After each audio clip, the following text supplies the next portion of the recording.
श्री राम भक्त हनुमान जी के 3 भक्तिपूर्ण प्रेरक प्रसंग जो स्वयं हनुमान जी के कर्तव्यनिष्ठ से संकलित हैं। पहला प्रसंग है, एक बार माता सीता ने हनुमान जी से प्रसन्न होकर उन्हें हीरों का एक हार दिया और बाकी सेवकों को भी उन्होंने भेंट स्वरूप मोतियों से जड़े रत्न दिए। जब हनुमान जी ने हार को अपने हाथ में लिया तब उन्होंने प्रत्येक हीरे को माला से अलग कर दिया और उन्हें चबा चबा कर जमीन पर फेंकने लगे। ये देख माता सीता को क्रोध आ गया और वे बोली, अरे हनुमान, ये आप क्या कर रहे हैं? आपने इतना मूल्यवान हार नोच खसोट कर नष्ट कर दिया। ये सुनकर आंसुपूरित नेत्रों से हनुमान जी बोले, माते, मैं तो केवल इन रत्नों को खोलकर ये देखना चाहता था कि इनमें मेरे आराध्य प्रभु श्री राम और माँ सीता बसते हैं या नहीं। आप दोनों के बिना इन पत्थरों का मेरे लिए क्या मोल। बाकी सेवक ये सारी घटना देख रहे थे। वे तुरंत ही हनुमान जी के पास आकर बोले कि हनुमान, यदि इन निर्जीव वस्तु में श्री राम नहीं हैं तो श्री राम कहाँ हैं? प्रभु श्री राम तो मेरे हृदय में बसते हैं।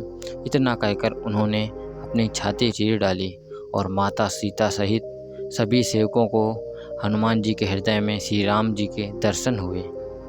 दूसरा प्रसंग है, एक बार माता सीता अपने मांग में सिंदूर लगा रही थी। उनके पास में ही बैठे हनुमान जी उन्हें सिंदूर लगाते हुए देख रहे थे। उन्होंने सीता माता से पूछा, माते, आपको हर रोज़ हम इसी तरह सिंदूर लगाते हुए देखते हैं। मांग में सिंदूर लगाने से क्या आशय है? सीता माता ने कहा, हनुमान, मैं अपने पति श्री राम के नाम की सिंदूर अपने मांग में लगाती हूँ ताकि उनकी उम्र बहुत लंबी हो। हनुमान जी सोच में पड़ गए और उन्होंने फौरन ही एक थाल सिंदूर लिया और अपने शरीर पर लगा लिया। उनका पूरा शरीर लाल सिंदूर के रंग में रंग चुका था। सीता माता यह सब देखकर हंसते हुए बोली, हनुमान, इसका क्या अभिप्राय है? हनुमान जी ने उत्तर दिया, माते, मैंने भी श्री राम के नाम का सिंदूर पूरे शरीर भर में लगाया है ताकि उनकी असीम कृपा मुझ पर हमेशा बनी रहे और मेरे प्रभु, मेरे आराध्य की उम्र इतनी लंबी हो कि मेरा संपूर्ण जीवन उनकी सेवा में ही बीते।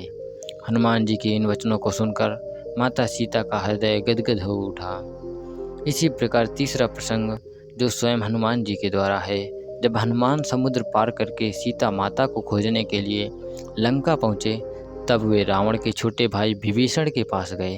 विभीषण ने हनुमान जी से एक छोटा सा प्रश्न किया कि प्रिय हनुमान, क्या श्री राम मेरे ऊपर कृपा दृष्टि बनाएंगे? रावण मेरे भ्राता हैं, क्या ये जानते हुए भी वो इस संसार से मुझे मुक्ति दिलाएंगे? ये सुनते ही हनुमान जी बोल पड़े, विभीषण महाराज, आप संशय क्यों कर रहे हैं? जब मुझे जैसे वानर कुल में पैदा हुए एक वानर को उन्होंने शरण दे दी, अपना दास स्वीकार कर लिया, तब भला वे आपको क्यों नहीं अपनाएंगे? आप तो एक इंसान हैं और आपके अंदर इतनी अच्छाइयाँ छिपी हैं, वो ज़रूर आपकी सहायता करेंगे। इस प्रकार हनुमान जी ने ही अपनी भक्ति से विभीषण के मन में भी अटूट विश्वास पैदा कर दिया, जिस कारण ही विभीषण श्री राम का साथ देने को पूर्ण रूप से तैयार हो गए। मित्रों, पहले प्रसंग का आशय है कि भगवान हम सबके हृदय में विद्यमान हैं और उन्हें कहीं बाहर खोजने की आवश्यकता नहीं है। और दूसरे प्रसंग से अभिप्राय है कि इस जीवन को ईश्वर की भक्ति और सेवा में अर्पण कर देना चाहिए।